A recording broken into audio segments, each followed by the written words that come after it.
You're listening to Beast Over Burden, powered by Barbell Logic. We're Nikki and Andrew, your personal professional coaches. We help you take control of your fitness through hard but doable training and nutrition practices that fit your busy life. Build a stronger, healthier version of yourself with lifelong habits. Welcome back, everyone, to another episode of Beast Over Burden. No Andrew today. You've got me, Niki Sims, and we are welcoming back Nikki Burman. Hello. Hey. So you probably just listened to Nikki and her coach, Becca, talk about how she got through training for over many years, but through very big milestones. And after that episode, I think we did a really good job gushing about how we think Nikki is a superhero. And after the episode, it seemed like she was left, and correct me if I'm wrong at any point, Nikki, thinking like, man, I really want to share all the actions that I took and, things that you put in place for yourself and all the planning and, every real thing that you did to get through all of that. What came to your mind after we finished recording?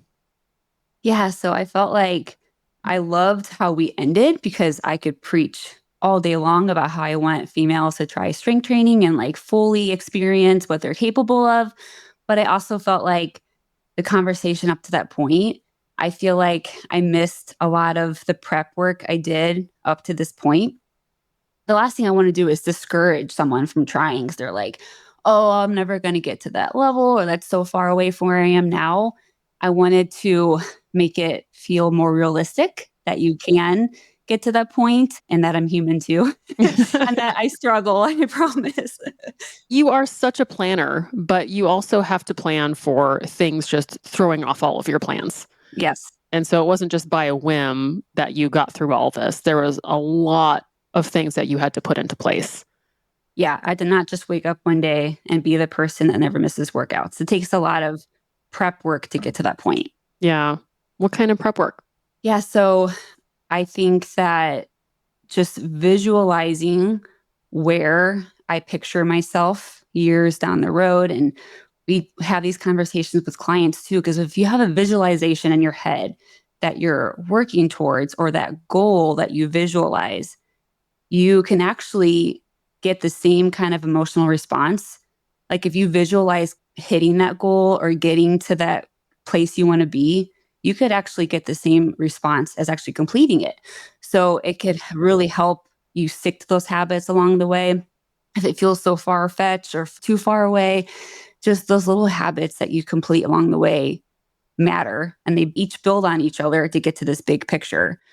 So this visual meditation that I've actually done a lot in the past, and I still do now, has for sure helped me build that mental resilience of, how I handle situations and just not missing a workout because I've built that mental strength.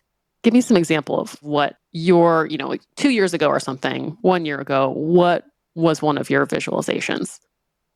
I would say probably, moving across country by myself and not knowing a single person was so far out of my comfort zone. I think that is actually when I started to work on this, and, hiring my first strength coach was a big help in building that consistency and like forming what this visual even was. 'Cause I don't think I really knew then, right? I was still figuring things out. But I think I started to find some of this stuff. Like there's YouTube videos you can watch if you're curious and trying. There's apps. There's all different types of meditation, but you need to find what works for you. And the visual one, I'm a very visual person. I'm really big into art. I love visualizing stuff. So like that was what pulled towards me. And then just sitting there visualizing, where do I see myself a year from now or 5 years from now?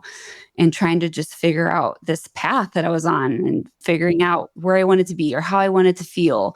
And that's also when I was starting to shift my mental, how I approached my fitness. I was starting to have that mental shift of, instead of focusing on all the aesthetics, I started to focus on what I'm capable of and getting excited about the process, the journey, and about performance.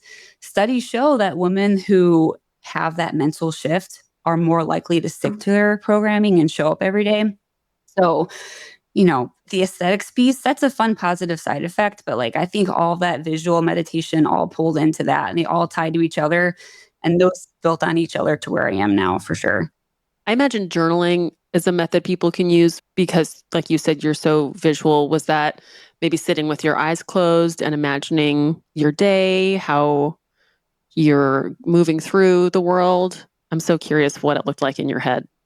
Yeah, that's just sitting there in a quiet place. I'm not really a yogi, so I'm not even like doing this like what you would picture, right? Like I'm just maybe just sitting there quiet and just the breath work. Mm, And man, never did I I was so grateful for learning that breath work with toddlers and my husband deploy that really came into play there. But like wow. just how I handled all the situations that were thrown at me while he was gone, but dealing with toddlers and Yeah. all those hard moments. If you're a mom, you get it. It could be a lot. They could be a lot. Yeah. But sometimes I just had to walk away and practice my breath work for a few minutes. I told them, "Hey, mommy needs a moment. They can have moments too. Mommy can have moments." They see that that's good for them to see that. I'm like, Yeah. mommy needs to have a moment. I'm going to go have some breath work and I'll go somewhere quiet, take some breaths. And then when I come back, you just feel like, okay, I'm ready to handle the situation now. Would you like go into the pantry? Is that your quiet place? I can usually go to my bedroom and close the door, but yeah, if I had to, that is a quiet I'm imagining little fingers under the door of the bathroom and Oh, yeah. yeah. Yeah, that happens too. And sometimes I have to like zone out the noise too and make it quiet because it may not actually literally be quiet, but I'm like pretending it's quiet. My house is never quiet. Yeah. But yeah, then it's amazing how much different I handle that situation than how I would have handled it if I hadn't gone and taken a moment. It sounds like you, through that visualization, stopped yourself from becoming a person who's a victim of circumstances or a victim of your emotions and put yourself really in the driver's seat. So even when you can't have 100% control over every single thing, and it seems like, you're just waiting for the next thing to go wrong, you took maybe it's just 90 seconds to be like, okay, I am in control of my emotions. I am in control of my reaction. And I know because you've said this before, and I remember it was so powerful. You want to be a certain kind of mom. And sometimes it sounds like what you need to do to be that mom is to take that step away, get your breath work, maybe think of your visualization. And then you have like the mental capacity. Maybe there's a better word for it, but to act how you wanted to act. Yep, I would agree. It can really help you stay calmer in more stressful situations. It can even just help you talk to yourself with more kindness. All of this, like reframing my mind, I guess, if you want to look at it that way, has really helped me how I handle situations, but how I talk to myself and just being more positive. And also, the mental resilience is about not necessarily avoiding setbacks, but how Yeah. you respond to them and how quickly you jump back and learn from each experience. Like you're able to handle those setbacks without quitting. So I think that really our clients that are showing up every day, that our fitness journey, we're going to have setbacks. We all do. It's 100% guaranteed. But how we handle them and not leading that to quitting is how you keep showing up. And at the end of the day, consistency is what matters, continuing to show up. Yeah. Yeah. What were some moments when you had to be really flexible and it was useful, like flexible with your training? And, like we said, you modify your workouts and you adapt them, but you don't miss them. What did that end up looking like for you in your training sessions? Well, I mean, since our most recent big event was my husband's deployment, I can talk about that because I also don't want anyone listening to the episode and think, oh, this girl's always in the gym. How does she find time for these long workouts? Or they might see me post videos on Instagram. They're like, oh, she's always working out. That is far from the truth. My training before kids looks way different than how it looks now. So, and really, it's, Becca and I sat down and we decided how my programming should look to be realistic. I'm like, okay, realistically, I agreed to commit to 2 strength sessions a week. Okay. And before I did more, I might have done 3 to 4. Yeah. You brought it down to 2. And that just means like I was 2 lifts each session. And that's usually me overlapping them to save time. So I'm literally out there 30, 45 minutes tops. Okay. Yeah. It's not always ideal to overlap the lifts, but it's either that or I may not get both done. And I know that. Yeah. I overlap them and then maybe some quick, pelvic floor core type stuff because pregnancies and postpartum, I throw that at the end, but it's a pretty quick session. And then I actually got more cardio done that deployment than I normally do because we also got myself a Peloton. Yeah. My husband and I sat down. We're like, what can we do to help set me up for success? Because we knew this was going to be hard on me. We knew there was going to be a lot of hard times, but we also know how important it is for me to stay on track and for him to stay on track. He still trained when he was gone. I was still plugging in workouts for him and TKC. So really, we do this together. Yeah. And he did all his workouts still, even with all the crazy stuff he was dealing with. Oh. We do this together. Yeah. And we are going to help each other out when we can. Right. So that's also super helpful. But we're like, okay, what else can we do to set myself up for success? Obviously, we already have a home gym. If I didn't have a home gym, I think this would look a whole lot different. Yeah. But also we got a Peloton because I loved going running and I love taking my dog for a run, but I can't do that with 4 kids all the time. Yeah. So I'm like, how else can we get cardio in? Okay, we got a Peloton. And we put it inside the house because I was also pregnant during the summer and he was gone the full 3rd trimester. I'm not going to go running. So I was able to get on a bike and you can do as little as a 20-minute cardio workout, 30 minutes, whatever you want. But I can see the kids. They're fine. They're playing. And it might have been more screen time than I normally would like for the kids. But you know what? It was a temporary phase and it was for my sanity. So sometimes I have them watch a movie so I can get a workout done. And that's okay because it's a temporary phase. They're back to normal now. But it was minimal. I was maybe 2 to 3 cardio, but quick cardio slots just kind of penciled in throughout the week, but only 2 strength workouts. So I wasn't out in the gym as much as what people might think. Yeah. Because especially going from training 3 to 4 times a week where those training sessions were probably at least an hour, you might have this, ingrained belief that anything less than that is not enough. Yeah. And you proved that that's not the case. Yep. You proved that you can still be really effective with something that's a lot more consolidated and flexible. Because it's realistic for what you need right then. Yeah. If we had planned more and then I was missing sessions, that doesn't work as well. Right. You want to see green, you want to be compliant, you want to figure out what's going to set you up for success and not do the opposite of you start seeing red, you start feeling discouraged and it builds on it. So yeah, seeing green is more motivating. And thinking back to your visualization exercise, I think that helps you really create the context for what you're going to be experiencing. So when you think of creating a workout program, if you design that workout program in a vacuum and you're not taking into account the reality of your day, of your schedule, that there's no chance or very low chance that you can be successful with that workout program because it doesn't exist for you. But you went into this planning knowing that your days are going to be pretty limited in free time. You have to really carve out, 15 to 20 minutes by yourself. And you created a way for you to be successful, like you said, in the day that you had already visualized. Yeah. Yeah. And I think without that visualization, people can think, well, I have to have 3 workout slots and that's what I need to do. And if I can't do that, then it's not worth doing. I'm not going to do it. And maybe I would have felt like that if I hadn't done all that mental prep work, because that's how it used to be. I used to feel like I needed to kill myself every day and have these super hard, intense workouts and this cardio of just super intense all the time.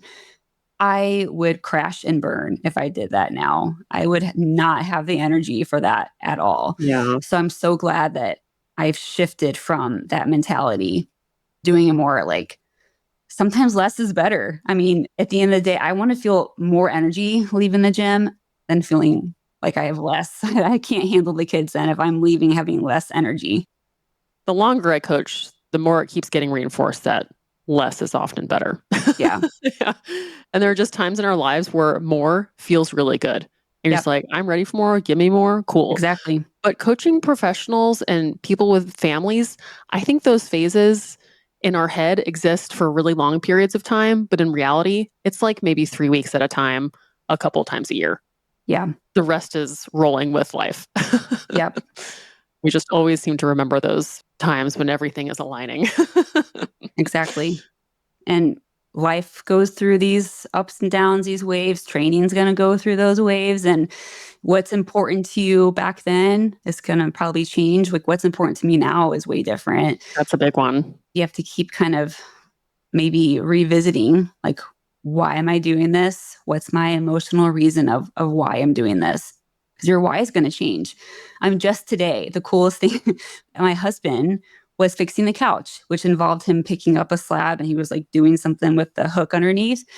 And my 4-year-old daughter went up to him and she was like, Daddy, why are you so strong? And he's like, Mommy showed me, Mommy coaches me. And she's like, I can't wait till Mommy shows me how to be strong. Oh my And that's God. a 4-year-old daughter saying that. Like, that shows we're doing something right. Oh, that's so sweet. How do you not just like cry all the time for these I cute know, things? it's hard. I know. Well, you would probably miss those cute moments if you were just kind of buried in the stress of it all. Yeah, I think about like they get to see me celebrate what I'm capable of and not hear me make negative comments about myself like I used to do. That's such a big one. I'm glad you said And that's that. unfortunately what I grew up with, right? Like I grew up with seeing, oh, let's chase the next nutrition fad or yo-yo dieting, like big yo-yo dieting where you lose a ton and then you gain it all back plus Think I need to eat 1,200 calories, and if I don't, oh my It's God. so rough on your body. And that's what I was exposed to. Like, Yep. so this is just so different that they get to grow up with this. And I'm so thankful for it. I remember when I went through my short phase of attempting to do some machines when I was younger, because the gym wasn't really a thing back then, right? But like I would go and do some machines. And I remember one day I went to my mom and I was like, look, Mom, I flexed. And I was like, look, you can see some muscle on my arm. And she was like, be careful. That might turn to fat if you stop. Like, No. right? Like, And we remember that. yes, Like that's now, to this day. yes. Yeah. So it's just, I had to do a lot of mental prep work too, just from what I grew up with to get to where I am now. And I'm so thankful because my kids get to see that. Yeah, I'm around Andrew's daughter who's 15 now, and what a time to be hard on yourself as a 15-year-old girl in high school. Yeah. And she's wondering now, like in school, they're teaching a lot more about nutrition, but it also seems to be a bit conflicting. And that's been really interesting to hear what she's learning and, hearing from all over, TikTok and everywhere, like, oh, this makes you fat. This doesn't make you fat. Like, you want to look like this. And it's like so many inputs that really challenge you to learn how to be confident in your own body and what it can do. Yeah. And that shift that you spoke about of, okay, this is about what I can do and how I feel, seems like was a really big one. Yeah. It helps you keep showing up because, you look in the mirror every day. If you're only focused on the aesthetic, it's hard to see those changes. Like until you compare a before and after picture of maybe a few months in between, okay, now I can start to see some changes. But like instead getting excited about the process and the performance and what you're capable of, you're just more likely to show up because you're enjoying what you're doing. Yeah. And then before you know it, the positive side effect is you do look a certain way, but Right. not focusing on that piece just becomes so much more exciting. Or when you see yourself, you remember like, oh, I look like this because I chose to do these wonderful things with my life. Yeah. And then like you talked about a while ago, being nice to yourself, it's now a story, not anything to, it's a story of like really wonderful decisions. For me, it's like going on trips and being with family and traveling a lot. That's always my my story. And for you, it's you were pregnant. You are pregnant. Like your body looks this way because of something wonderful that you chose, not of anything wrong or not because of anything wrong or bad. Yep. I'm very proud of what my body has done, what it's capable of, and where I am now. It's just, a female body will continue to amaze me. No freaking kidding. Yeah. What other strategies did you utilize? One thing we mentioned in the podcast was like Becca made a comment that I will log my food every day. And, I'm like typing it in, right? I'm just doing a quick kind of visual food diary that we do for clients. And so I'm filling that in. One comment she made was, I would say, oh, I had a bite of my kids, yada, yada. Or I had a bite here. And not that I'm like over calculating every single calorie. So this visual meditation always also makes you very mindful. I've learned how to be more mindful with what I choose to eat And when I do it, I'm not just sitting on the couch watching TV and just snacking on something, because that's what I grew up doing, but I had to get away from that. Yeah. So you just become more mindful of what you do. Well, it sounds like you're not judging yourself or beating yourself up for doing those things. You're just kind of recognizing this is what happened. Yeah. And for parents, like a kid will tend to leave food on their plate. And so it's definitely a thing where parents like finishing off their plates or those do add up. So I'm just like, when I do it, usually they're eating the same thing we do. So it's usually fine. But, I'm still going to be more mindful of what I do because, it does add up if your goal is a certain goal. So, yep. And then also the mental strength that has led to being able to handle when I don't get much sleep. Because that was one thing we talked about too in the podcast of like, oh, I don't sleep. Like I do sleep, but some nights are worse than others, right? That Nikki sleeps. I have a nursing baby who wants to nurse all night long, but we've set it up to where like he's in bed and he nurses and I sleep still. But when Jarrett was gone, obviously there was more nights where when I don't have his help and a toddler's having a nightmare or the baby's needing to be upright rocked because they have a stuffy nose or whatever the case is. Like when I didn't have his help, I for sure had more days where I struggled, but I almost had to like trick myself and like tell myself, because I really didn't have a choice, right? Like at the end of the day, I didn't have a choice. I had to figure it out. So I just had to like stay positive, and I don't look at the clock every time I wake up with the baby. Oh, that's a good idea. Yeah. Because that can get in your head too. Absolutely. So in a way, I kind of trick myself. I wake up, I have to like, fully get ready, drink some yummy coffee, and eat a good meal and drink lots of water, because stay hydrated when you're feeling like you didn't get enough sleep, but then you get through it. And then those days where I still went out there and worked out, like I would feel better. I would find more energy then. And that was important to me. Getting started is usually the hardest in those days. But once you get out there and start warming up, it's usually, you're like, okay, you know what? I can do this. And especially if you're hydrated. Yeah. I'm so glad you said that. It makes such electrolytes, and eating good food, Yeah. I also would every week, I have this awesome planner that I love, and I'll map out what we're making that week so that I'm not trying to figure it out on the fly. I have things planned out. I still meal prepped. Give us the secret. Oh, I have it right here, actually. Paper planner. I thought you were going to give us the name of an app. No, this is the one. So I also do obviously have electronic calendars, but when it comes to planning out what we cook for the week and my kids' homeschooling stuff, I really like a paper planner for that. You really do have it right there. That's awesome. And it's always like open right here on my desk. It's a really cool one because you can still see like the way it's set up. You can see the days and the month laid out. And it's just nice. It's visually appealing to me. Yep. And my OCD, I'm super organized. So it just really checks off the boxes for me. And going into the week knowing I have that plan is also a huge relief when time's going to be limited. And it's just another way to set you up for success, because I'm not trying to just figure things out on the fly. We also have meals as a backup in the freezer too when needed, because, life is still going to throw you curveballs no matter how well you plan. But we have backups for backups because you have to. And you were going through a time where like hardly many foods tasted good that you knew you liked. So I imagine sometimes those meals in the freezer are just like, no, absolutely not. Yes. Yeah.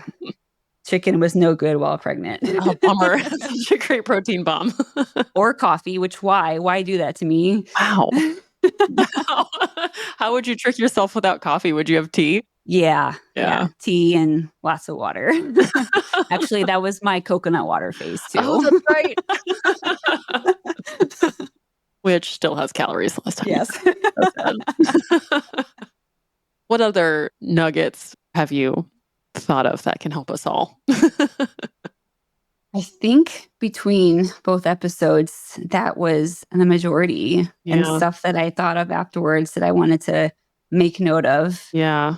Because, I could say that I'm where I am now, but I still struggle. There's some days where it's just like, you know what, today's a hard day.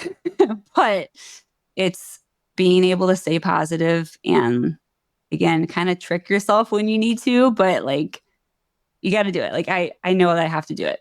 I have to make time for myself. I have to take care of myself. So, right.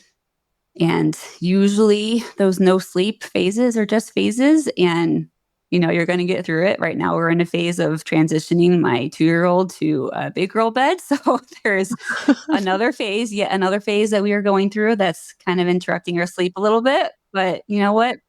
We're here. What are you going to do? You got to keep showing up. You got to do it. Yeah, the 3 things I love that you've laid out here is visualizing what success looks and feels like for you, figuring out what you need to do to get yourself there, the phrase setting yourself up for success by really looking ahead and planning, and then being nice to yourself. Because even as much as you plan and believe in yourself, it's still really hard. When you're not sleeping, when things don't go well, you're not feeling well, you're still really kind to yourself. And I think if one of those 3 things wasn't there, it would make the way your life is now so different. Yep, I would agree. That's pretty spot on. And success is going to look so different for everybody. And that was another, I remember you wanted to make sure that people heard that your visualization of success is going to be different than someone else's. And because of that, the planning is going to look a lot different. The meals are going to look different. The workouts are going to look different. And that's totally okay. Yes, for sure. If you've been chasing perfection, let it go. Success comes from designing a plan that's realistic for you, not someone else's. So yes, for sure, keep that in mind. Your program should set you up to win. It should not overwhelm you. Yeah, feeling better at the end of the workout is such a great goal. Such a great goal. And I know how much we want to achieve and perform, and that's not the goal all the time. Oh, and the last thing I remember, just popped into my head, is remembering that certain things are temporary. You said that where, bedtime, bed changes, temporary. Potty training, temporary. Husband on deployment, temporary. Like, it's going to be different. Yep. You're going to make it through it. Yeah. And get yourself a support system. I can't stress that enough. That was one thing too, I don't think I made clear enough. Like Becca's accountability. Yep. I still need it even as a coach. I still need that accountability. So her guidance has been awesome. My husband still trained over in Africa, got all his workouts in. So that's obviously a huge support system.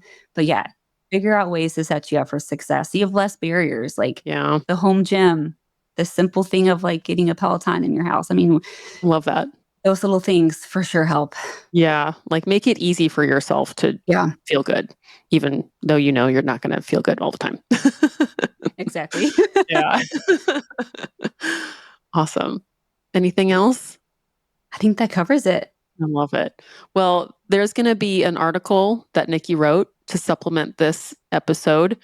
You're really good about writing things that are actionable and useful. So make sure and keep your eyes and ears out for that. We'll share it in our newsletter, I'm sure. It'll be on our website. And so grateful, Nikki, to you for helping us, each of us on our own journeys, be able to visualize what could be possible for ourselves and reminding us that whatever happens, it's okay. But it's really important to prioritize yourself and visualize what you can be. Yes, for sure. I agree. Thank you for having me again. Thanks. All right, everybody. Thank you for listening. If you're curious about strength training for yourself, about working out, or even if you just want someone to kind of guide you through a visualization process of how training would work in your life, we do that with our experience calls. You can go to barbelllogic.com/experience, and that's a way for you to listen to one of our coaches and for us to listen to you to help you, in like a artistic term, put some lines on the paper to see what it could actually look like. Bring some color where you might not know what those colors could even be in your own journey with training with your body. But you might end up with Nikki, you might end up with me, or 2 of our other wonderful colleagues, and that's what we're here for. There's no charge, totally free. We just want to be able to talk to you about your lifting. So that's at barbelllogic.com/experience. Thanks again, Nikki. Thank you.